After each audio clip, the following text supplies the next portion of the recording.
네, 여러분도 요즘에 이제 애드벤트라는 말을 많이 들어봤을 텐데 이 말은 오다라고 하는 라틴어 애드벤투스에서 유래한 것입니다.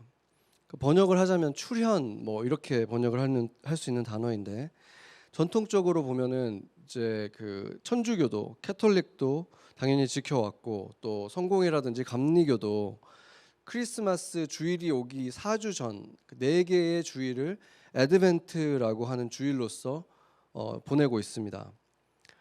그러니까 이번 주일이 마지막 애드벤트의 주일이 되는 것이죠. 그래서 애드벤트의 마지막 주간이 오늘로부터 시작되는 것인데 예수님이 인간 아기로 태어나신 세상에 최초로 오셨을 때 그 탄생일을 기념하기 위해서 당연히 크리스마스를 우리가 보내는 것이지만 그 주간에 또한 다시 오실 재림하실 예수님을 기다리는 마음으로 또 자기 자신을 그렇게 돌아보는 시간이기도 합니다. 그래서 작은 사순절이라고도 불리우는 이 기간 동안에 이 시간에 그 작은 사순절처럼 자기 자신을 돌아보는 것인데 금식을 하거나 이렇게 하면서 자기 자신이 지금 다시 오실 예수님을 맞을 준비가 되어 있나 이렇게 돌아보는 것이죠. 예수님을 다시 오는 것을 기념하고 그때를 기다리는 그 마음을 돌아볼 때 예수님이 처음 오셨던 그 날을 기념하는 크리스마스, 그게 오는 애드벤트만큼 좋은 기간이 없겠죠. 그래서 다음 주일이 이제 크리스마스 주일이고 또 그날이 또 크리스마스잖아요.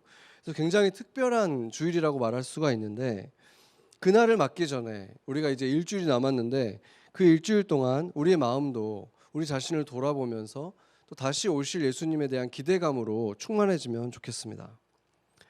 그래서 오늘 본문이 좀 길지만 그때 그 상황과 예수님 앞에 있었던 그 족보를 보면서 어떤 과정 속에서 예수님이 태어났는지를 보기 위해서 우리가 같이 교독을 했습니다. 오늘 우리가 본 것처럼 예수님의 잉태는 마리아가 아직 예수님과 결혼식을 올리기 전에 함께 살기 전에 이루어졌죠. 그러니까 처녀로서 있었을 때 지금 임신이 된 거예요. 당시로서는 그게 굉장히 충격적인 일이고 아주 부끄러운 일이거든요. 파혼은 당연하고 공개적으로 이게 알려질 경우에는 공개 처형을 당할 수도 있는 돌팔매를 당할 수도 있는 그런 아주 위중한 범죄였습니다. 그런데 그 사실을 확인한 약혼자였던 요셉은 공개적으로는 그렇게 마리아에게 해가 되지는 않게 하기로 결정을 한 거죠. 마리아를 욕보이지 않고 그냥 조용히 그냥 파혼만 하려고 했습니다. 왜냐하면 이 여인이 불쌍하니까 그렇게 할 수는 없지만 그렇다고 해서 이런 부정한 여인을 아내로 맞을 수도 없었던 것이죠. 마리아가 만약에 자신이 지금 잉태한 아기는 하나님의 아이라고 이렇게 말을 만약에 설명을 했을 수도 있겠지만 그렇다고 해서 그 말을 누가 믿겠습니까? 요셉도 마찬가지로 믿을 수 없었기 때문에 조용히 파혼하기로 결정을 했던 것이죠. 아기들은 엄마의 태에서부터 이미 많은 것들을 경험한다고 이제 밝혀지고 있잖아요. 반응도 한다. 그래서 태교가 점점 중요하게 여겨지고 있는데 예수님은 이처럼 엄마의 뱃속에서부터 이미 환영을 받지 않는 경험을 하게 된 거죠.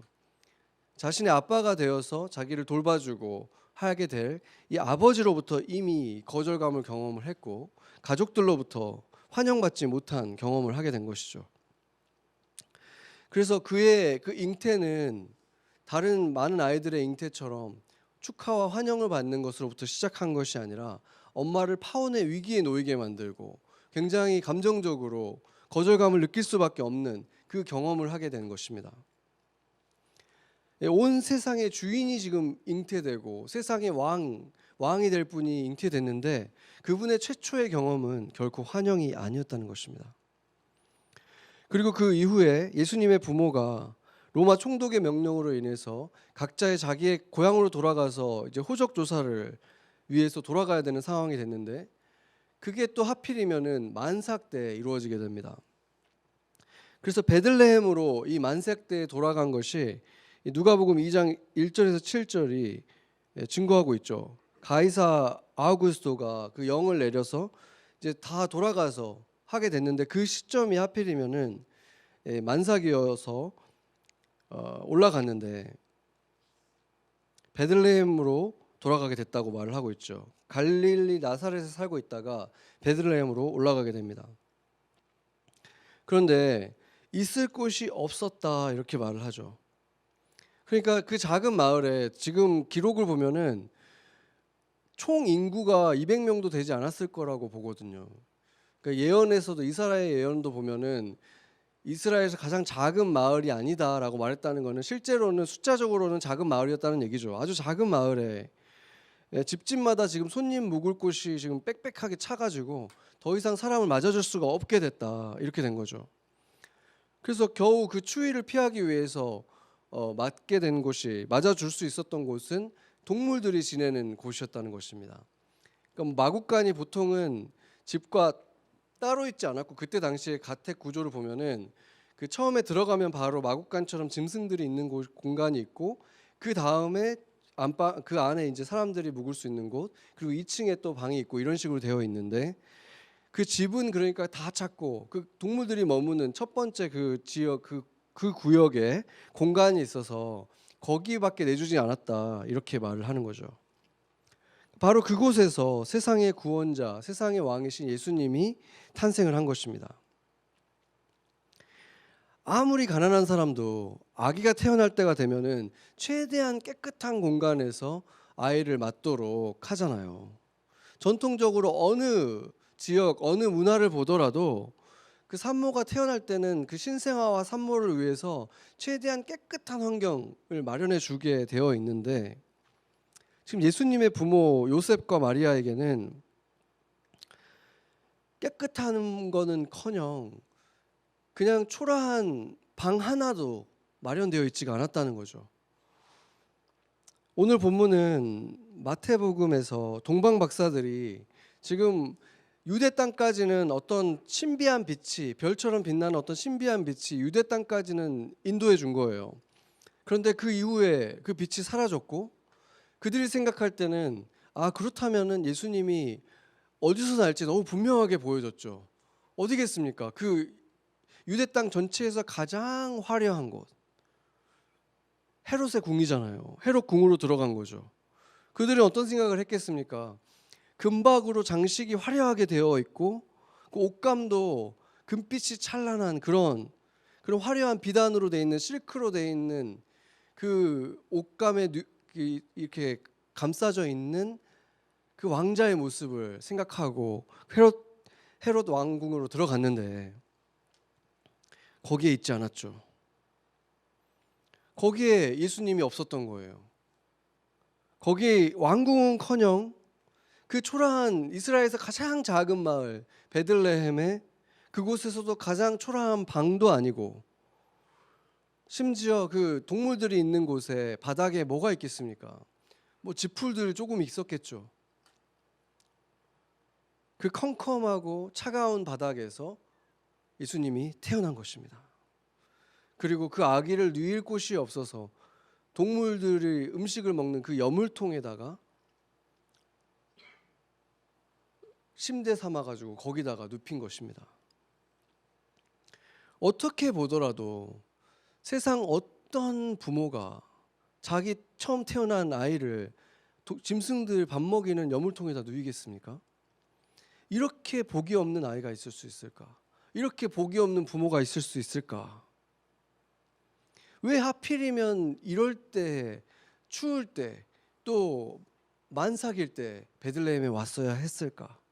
왜 방은 이미 다 나가가지고 그리고 누구도 이 만삭의 여인을 위해서 자기 방을 내어주는 사람 이제 태어난 아이를 위해서 침대를 내어주는 사람이 하나가 없었다는 거예요. 이 정도 되면은 환영을 받지 못한 것이 아니라 매몰차게 거절당한 것이 되는 것이 아니겠습니까? 동방 박사들은 혼란스러웠겠죠. 그 왕국에서 예수님을 발견하지 못하고 자기를 인도해줬던 빛도 사라졌고 그런데 이 소식을 들은 헤롯과 그의 일당들은 소요를 일으켰다는 거예요. 그 지배 계층들은 거기서는 이제 소요가 일어났다고 하는데 그거를 좋은 소요라고 얘기를 하질 않아요. 원어를 보면은 그들이 트러블 됐다는 거예요. 크게 트러블이 됐다는 거예요. 왜 그러겠습니까? 이스라엘 백성들이 수백 년간 기다려온 어떤 왕이 온다고 하는데, 영원히 다스리는 왕이 온다고 하는데, 그 왕이 온다면은 지금 자기는 어떻게 되는 것입니까?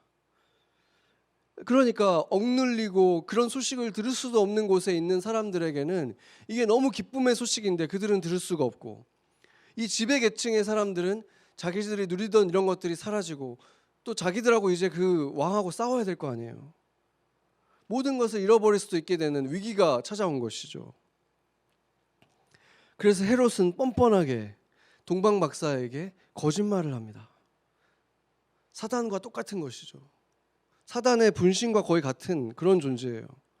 나도 그를 경배하고 싶으니까 찾으면 나한테 꼭 알려주시오. 이렇게 거짓말을 한다는 거예요. 그러고 나서 그들이 결국에는 베들레헴으로 보내줬죠. 이 헤롯과 일당이 또 신기하게 또 베들레헴까지는 보내줬어요. 그런데 베들레헴에 왔을 때도 그들은 또 어디를 찾았겠습니까? 어디가 왕이 태어날 곳인가? 근데 그때 빛이 나타난 거예요. 사실은 사람이 지내는 곳도 아니기 때문에, 지풀이 있고 이런 곳이기 때문에 뭐 거기에 밝은 빛이 있을 수 있었겠습니까? 초 같은 게 있을 수 있었겠습니까? 그 껌껌한 곳에 하나님이 보내신 빛이 임해서 사실은 가장 어두운 곳이었는데 그 베들레헴에서 가장 밝게 빛나고 있는 그 마국간 같은 그곳을 발견하게 된 것이죠. 그들이 상상도 할 수 없는 그곳에 온 세상의 구원자가 태어나 있었습니다. 그리고 그 왕은 처음으로 왕다운 대접을 받는 거예요.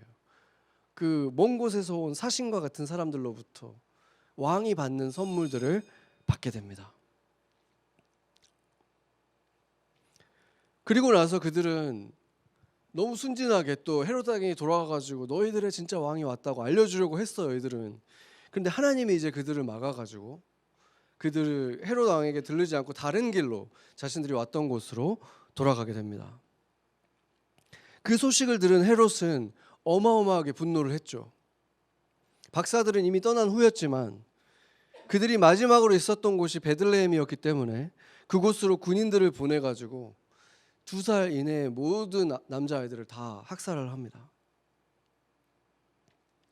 그런데 그때 이미 하나님이 또 요셉에게 꿈으로 또 나타나서 예수님과 예수의 가족들은 그 요셉의 순종에 의해서 이집트 땅으로 또 도망을 가게 되죠. 도망은 갔지만 이들이 지금 가난하고 뭐 아무것도 재산도 없는 이 사람들이 이집트 땅에서 헤롯이 죽을 때까지 그곳에 나그네로 또 머무는 거잖아요. 거기서 뭐 뭘 먹고 살았는지 알 수 없는 아주 가난하고 어려운 또 이방 땅에서 그렇게 나그네로 또 살아가는 삶을 살아간 것입니다. 이처럼 세상에 온 세상 온 우주의 왕이 오셨는데 세상은 왕을 전혀 환영하지 않은 거예요. 환영은커녕 작은 공간도 내어주지를 않았습니다. 온 세상이 이분의 것인데 세상은 방 한 칸도 내어주려고 하지 않는 거예요. 요한복음 15장 19절 한번 같이 한번 읽어보겠습니다. 너희가 세상에 속하였으면 세상이 자기의 것을 사랑할 것이나 너희는 세상에 속한 자가 아니요 도리어 내가 너희를 세상에서 택하였기 때문에 세상이 너희를 미워하느니라. 아멘. 오늘은 우리가 이렇게 따뜻하고 우리가 계속해서 예배 드려온 이 공간에서 예배를 드리지만 다음 주일은 이곳에서 예배를 드릴 수가 없습니다. 12월 25일 또 신년 예배, 1월 1일 예배, 그리고 4월 달에 부활절 예배도 여기서 드릴 수가 없습니다. 우리에게는 다 너무나 중요한 날들인데 세상 사람들에게는 자기들이 쉬어야 되는 휴가이기 때문에 그래서 우리가 여기서 예배를 못 드리는 거예요. 그런 소식을 제가 듣기 전에 올해는 크리스마스 날이 또 주일이니까 얼마나 좋은가, 정말 특별한 해다라고 생각을 했어요. 그런데 그 주일날 갑자기 예배를 드릴 장소가 없어졌을 때 그 예수님의 쓸쓸한 마음이 저한테 느껴졌습니다. 여우도 굴이 있고 공중의 새도 거처가 있는데 인자는 머리 둘 곳이 없다. 저도 정말 기가 막히다는 생각이 들었어요. 왕이 오신다는 그 기쁜 소식으로 그 왕에게 예배를 드려야 되는데 그날에 예배드릴 장소가 없다. 너무한 게 아닌가 이런 생각이 들더라고요. 제가 어떻게 보면은 최후의 보로처럼 생각했던 그 테레사가 지금 일하고 있는 학교가 있거든요.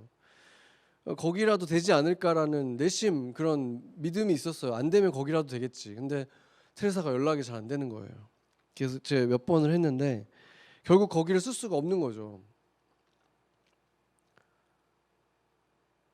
너무한 게 아닌가 이런 생각이 좀 들었어요. 그런데 그러면서 든 생각이 이 마리아와 요셉의 마음을 좀 생각해 보게 됐어요. 천사를 통해서 아빠도 엄마도 다 들었잖아요. 지금 이 엄마의 뱃속에 있는 이 아이가, 마리아의 뱃속에 있는 이 아이는 그냥 아이가 아니라 온 세상의 구원자가 될 우리의 왕인데, 왕이다라고 생각을 했으니까 베들레헴에 가면은 이분을 출산할 수 있고 당연히 이분이 누일 장소가 있고 다 준비되어 있을 거라고 생각하지 않았겠습니까? 그런데 이 왕이 태어날 누울 장소가 없다? 이 산모가 누울 장소도 없다? 누일 침대도 없다?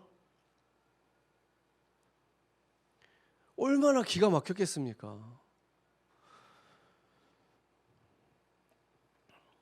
근데 만약에 동방 박사가 헤롯에게 와서 당신에게 충성할 아주 용감한 장수가 태어났다고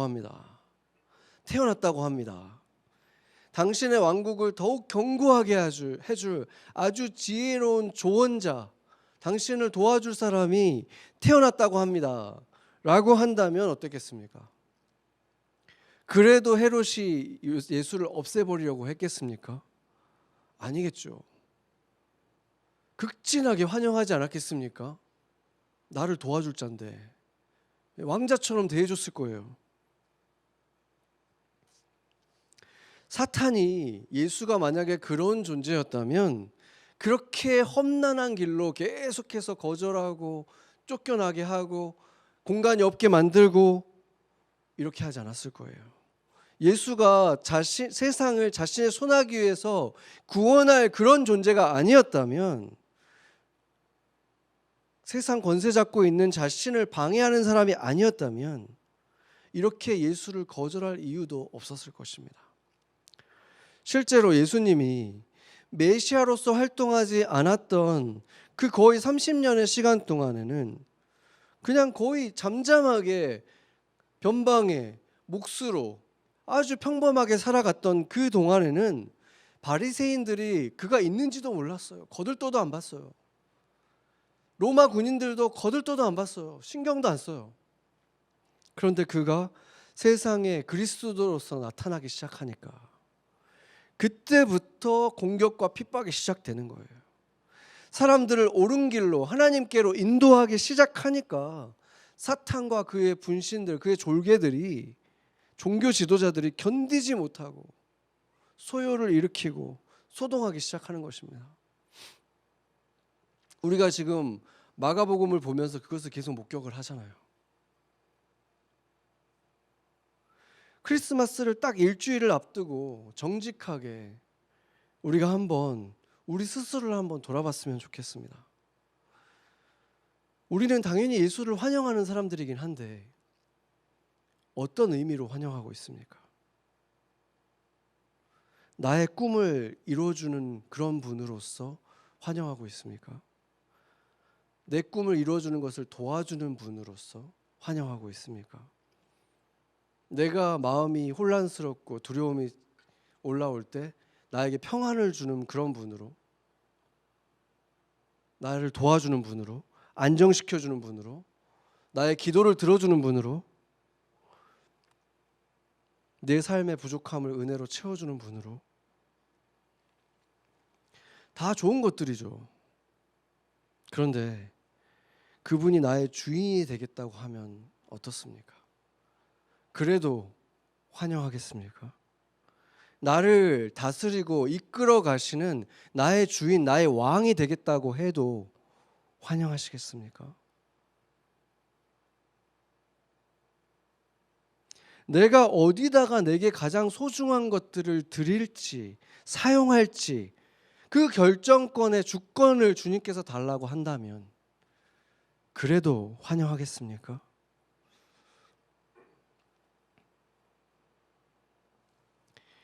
예수님이 이렇게 지독히도 자신을 환영하지 않는 이 인간들을 위해서 초라한 여물통이 첫 번째 잠자리가 되는 이 지상에 오신 이유가 우리의 병을 치유해주고 우리의 문제를 해결해주고 조금 더 편안하고 부유하게 살라고 그러기 위해서 오신 것입니까?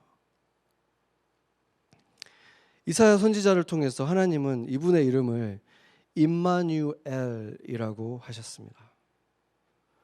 잘 알다시피 임마누엘은 우리와 함께 하시는 하나님이라는 뜻입니다. 예수님이 정말 임마누엘이 맞았는지 한번 생각해 보죠. 예수님은 먼저 가장 약한 자, 스스로 목을 가눌 수도 없는, 그냥 놔두면 스스로 살아갈 수도 없는 아기로 세상에 오셨죠. 세상에 스스로 몸을 가눌 수도 없는 그런 약한 자들과 함께 해주시기 위해서 오셨다는 것입니다. 그들에게 임마누엘이 되어주신 것입니다. 태어날 때부터 가장 초라한 곳에서 오신 예수님은 지상에서 한 번도 평안한 잠자리에 누워보신 적이 없습니다. 나사렛이라고 하는 변방 중에 변방에서 집을 짓고 무거운 짐을 나르는 몫으로 거의 평생을 다 살아가셨고, 그렇게 하루 벌어 하루 살아가는 세상의 노동자들, 가난한 자들과 함께 해주시기 위함이었습니다. 그리고 예수님은 탄생부터 마지막 십자가에 달리시기까지 셀 수 없는 거절들을 경험했습니다. 예수님의 인생의 대부분은 환영이 아니라 거절들의 연속이었습니다. 그렇게 세상에서 수많은 거절들을 경험하는 우리와 함께 하시기 때문입니다. 대부분의 문화권에서 그렇듯이 예수님의 족보를 보면 이스라엘의 족보도 역시 아버지의 이름들로 이어지게 되어 있습니다. 그런데 오늘 우리가 본 예수님의 족보를 보면 5명의 여인, 어머니들의 이름이 등장을 합니다. 마태복음 1장 3절에서 6절을 한번 보면 3절에서는 다말이 나오고 5절에서는 라합과 룻이 나오고 6절에서는 밧세바가 나오고 그 이후에 마리아가 또 나오는데,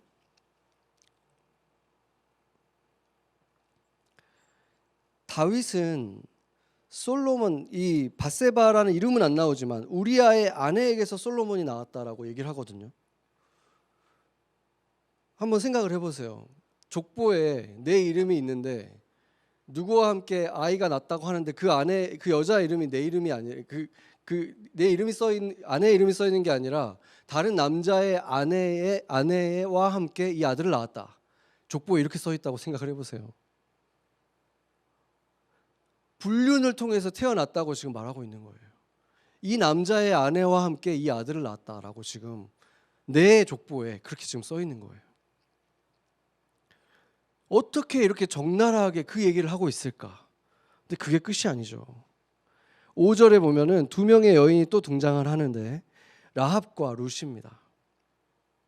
룻은 우리 구약성경 룻기의 주인공인데 나오미의 며느리였던 룻을 말합니다. 나오미가 남편과 함께 그 베들레헴 사람이에요. 근데 베들레헴이 가물어서 모압 지방으로 가서 살았던 거예요. 아들들 둘과 함께. 근데 남편도 죽었고 아들 둘도 죽었는데 아들이 죽고 그 며느리 모압 여인들만 남은 거죠. 그 여인 중에 하나가 룻이었습니다.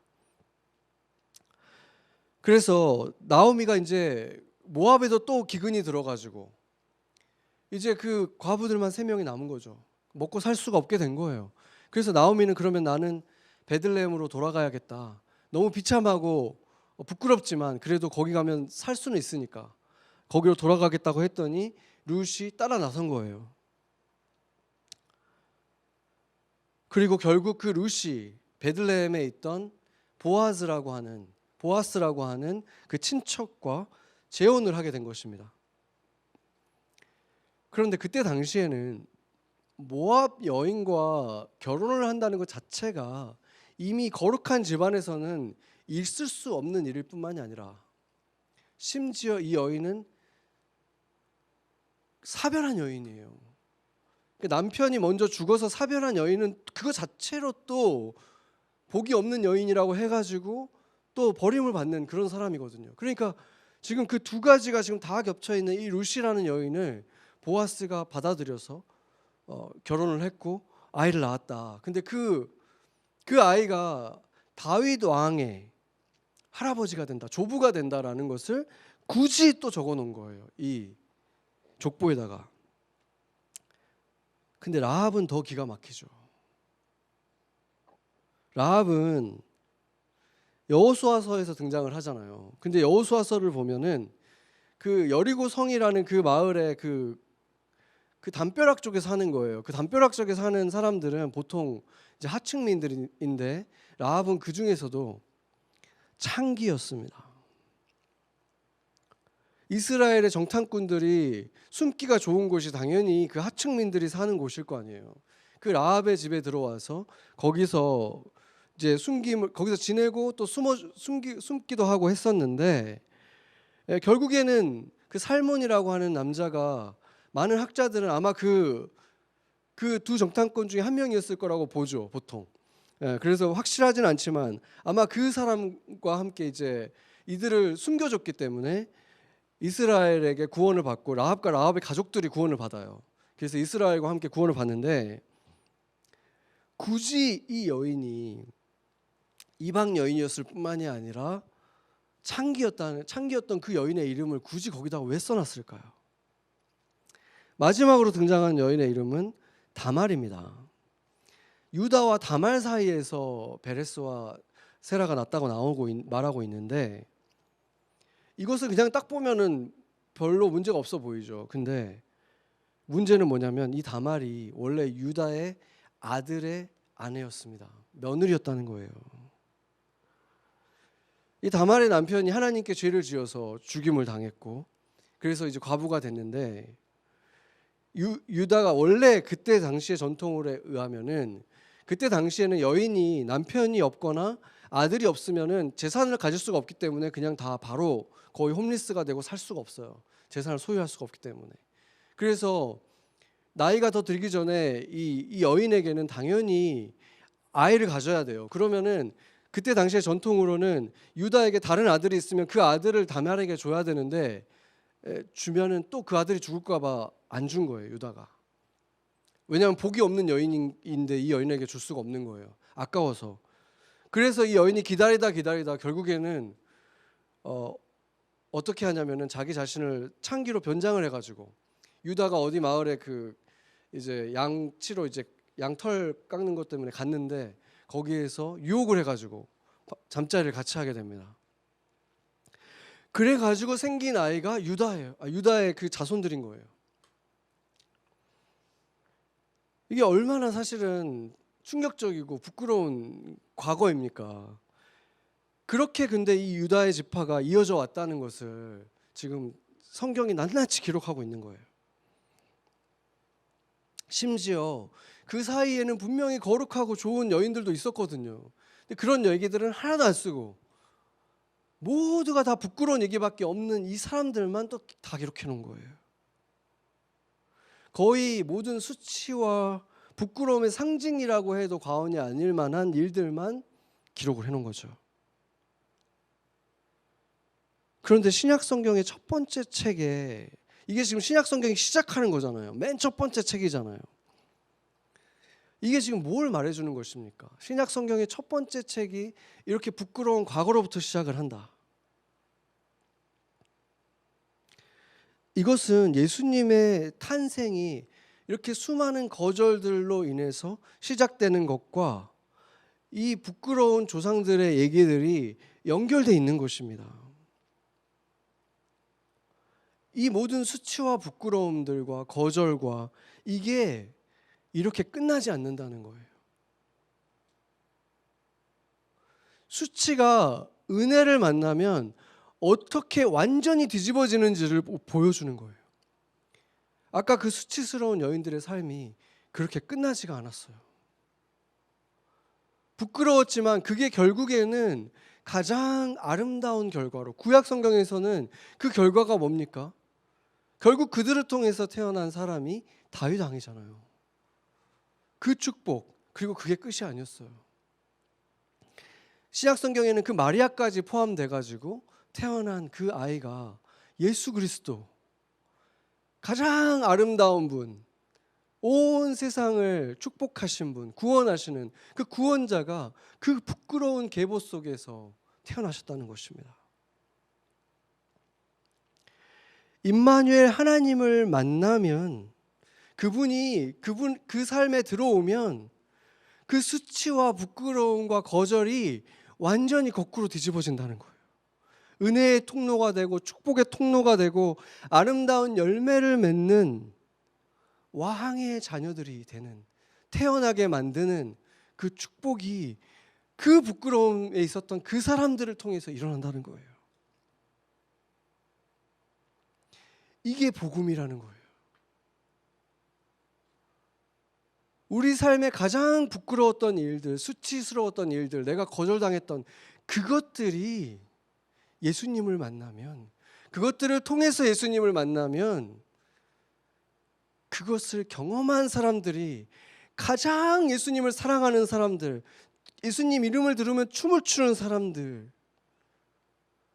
자기의 삶의 만족으로 끝나지 않고 그게 나를 통해서 뻗어나가는 사람들, 강물이 되어서 나에서부터 흘러나오는 사람들, 이런 사람들이 된다는 거예요. 이게 그리스도의 복음이 아닙니까? 수치가 영광으로 바뀌는 거, 이 족보를 통해서 그게 선포되고 있는 것입니다. 임마누엘이라는 뜻은 결코 우리와 함께하는 나의 수호천사라는 뜻이 아닙니다. 우리와 영원히 함께하는 나의 도움, 이런 뜻이 아니에요. 우리와 함께하시는 하나님이라는 뜻이에요. 우리와 함께하시는 그분은 나의 왕이라는 뜻이에요. 주인이라는 뜻이에요. 내가 원하는 일을 대신해주는 종이 아니라, 잠깐 머물다 떠나는 손님이 아니라, 내 안에 함께 거하시는 그분은 나의 주인이시고 나의 왕이시고 나의 하나님이시다. 그게 임마누엘의 뜻입니다. 그래서 임마누엘은 세상 속에 계신 온 세상의 주인이라는 뜻입니다. 온 세상의 주인이시자 나의 주인이신 하나님이 내 안에 거하시고 나와 함께하기 위해서 오셨다, 임마누엘이 되셨다, 그것을 기념하는 것이 바로 이 크리스마스인 것입니다. 그런데 여전히 예수님은 거절을 당하고 있는 것입니다. 여전히 우리는 예수님을 환영하지 않고 있는 것입니다. 세상은 어떻게 해서든 크리스마스라는 이름을 크리스마스에서 계속 지우려고 하고, 성탄의 계절임에도 심지어 교회를 다니고 있는 사람들도 다른 것들에 마음과 생각을 쉽게 빼앗깁니다. 예수님을 가끔 나에게 좋은 조언을 해주는 그런 존재 정도로 여기고, 임마누엘, 하나님, 나의 왕, 나의 주인으로는 환영하지 않는 사람들이 있지 않습니까?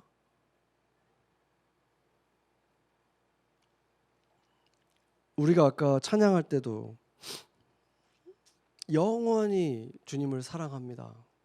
영원히 그 이름을 찬양하고 싶습니다. 주님을 가장 사랑합니다라고 우리가 분명히 고백을 했는데, 어떤 의미에서 사랑한다는 뜻입니까? 주인으로 사랑한다는 뜻입니까? 아니면 나를 조언해 주는 분, 도와주는 분? 예수의 이름이 그런 뜻입니까? 그 사람이 뭘 가장 소중하게 여기는지를 보려면 두 가지를 보면 된다고 합니다. 카드 명세서와 그 사람의 스케줄표. 누가 정말 나의 주인인지를 보는 것도 그 두 가지만 보면 되겠죠.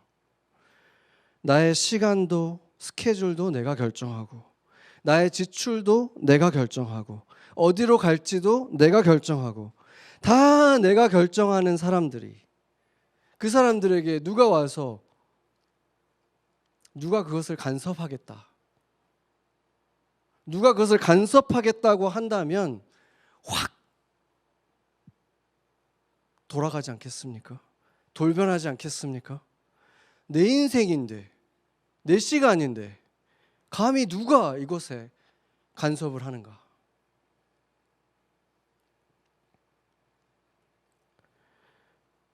애드벤트의 기간은 약 2020여 년 전에 아기로 오셨던 예수님의 초림을 기념하는 것뿐만이 아니라 다시 오실 예수님을 고대하는 마음으로 보내는 시간이라고 했습니다. 다시 오실 때 예수님은 이전과 전혀 다른 모습으로 오실 것입니다. 천군 천사의 호위를 받으며 왕의 위엄을 가지고 그분의 원래의 모습과 영광으로 오시는 것입니다. 그리고 처음 오셔서 하시는 일은 심판입니다. 진실이 만천하에 드러나는 거예요. 알곡과 가라지가 분리되고 진짜 임마누엘 하나님을 예배한 사람과 왕으로 모신 사람들과 그런 청만한 사람들이 구별됩니다. 셀 수 없는 반전들이 일어날 거예요.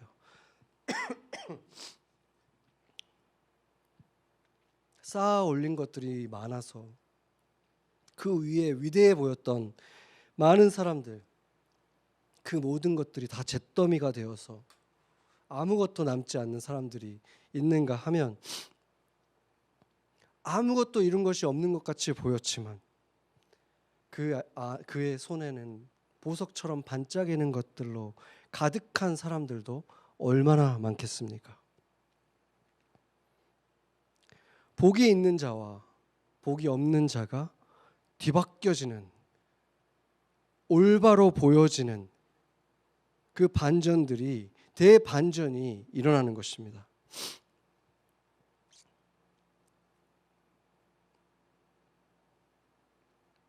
예수님을 사랑한다고 했지만 자신의 삶의 화려함이 더 중요했던 사람들과 아닌 사람들이 구별될 것입니다. 예수를 자신을 위한 하나의 종교적인 도우미로 생각했던 사람들과 예수를 진정한 왕으로 모신 사람들이 구별될 것입니다. 그래서 크리스마스를 일주일 앞둔 우리는 어떤 기대감으로 들떠 있습니까? 값비싼 선물들과 산타크로스가 아니라 임마누엘, 우리와 함께 하시는 그 하나님 때문에, 그 왕의 생일 잔치이기 때문에, 그리고 곧 도착하실 왕, 모든 것이 제 모습을 드러내게 될 그날, 이제 나의 영적인 실체도 그분의 실체를 만나게 될 그날, 그 기대감에 부풀어서 우리는 들떠 있는 것입니까? 만약에 일주일 후 그날에, 그 크리스마스에 드디어 예수님이 정말로 오신다면 왕의 위엄을 가지고 세상에 다시 오시는 예수님을 우리는 기쁨으로 들떠서 환영하며 맞이할 수 있습니까? 2022번째 크리스마스를 맞으면서 이 예수님이 나에게 참으로 임마누엘, 나와 함께 하시는 나의 왕, 나의 주인이 맞는지 돌아보는 시간을 가지면 너무나 좋겠습니다. 나의 절반을 소유한 사람에게 우리는 주인이라고 부르지 않습니다. 그분은 나의 왕이시거나 아니거나 둘 중에 하나일 뿐인 것입니다. 이제 우리에게 일주일의 시간이 남아 있습니다. 같이 기도하겠습니다.